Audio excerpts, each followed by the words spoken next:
sa simple na pasulyap-sulyap, nagpapapansin sa'yo. Umabot sa palitan ng mga mensahe, kilig na kilig ako. Kumusta, kain na, hello, magandang umaga.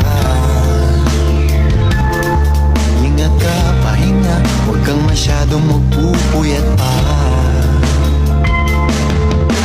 Naramdaman ng puso na dahan-dahan akong nahuhulog sa'yo. Sa kada araw natin na pag-uusap, meron nang namumuo.